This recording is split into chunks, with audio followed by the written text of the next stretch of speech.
O'rta, shunaqa voqealar bo'ldi-da. Mayli do'stim. Siqilma.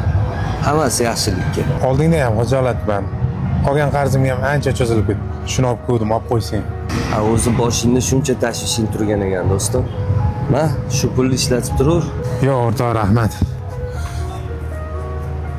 Pulimni ololmasang kerakmi deb kech yoruvdim. Hatto insof kelib qoldi bunga. Haftada qarzimni hisoblab bersangiz berib ketmoqchi edim. Ha, qarzingiz bor? Bo'ldi. Hozir. Akangiz 926 ming ekan.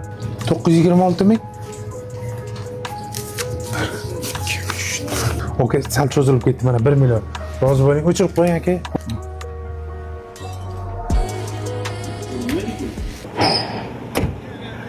Video o'ylayaptimi xo'jayin? Omad beton zavod qurishdan oldin don va kottejlar qurardim. Bizga sifatsiz betonlar kelgani uchun beton sohasini juda og'zimiz kuygan. Shu sababli shu zavod qurib, xalqimizga sifatli, mustahkam betonlar yetib borsin deb 500 markali sementlar va begavot armaturalardan ishlatyapmiz. Mana 1 yil bo'ldi, Xudoga shukr, viloyatlar ichi va Toshkent shahar, Toshkent tumanigacha, viloyatlarigacha yetkazib beryapmiz. Bo'ldi. Intervyuni qolganini ofisga kirib boramiz. Bo'ldi-da. Hozir bir kishi kelib turibdi, shunday qarab oling.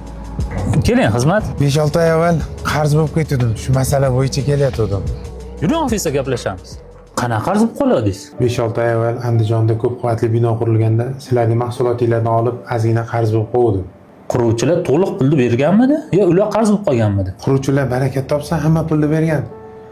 Nafsimga qul bo'lib ozgina ishlatib qo'ydim.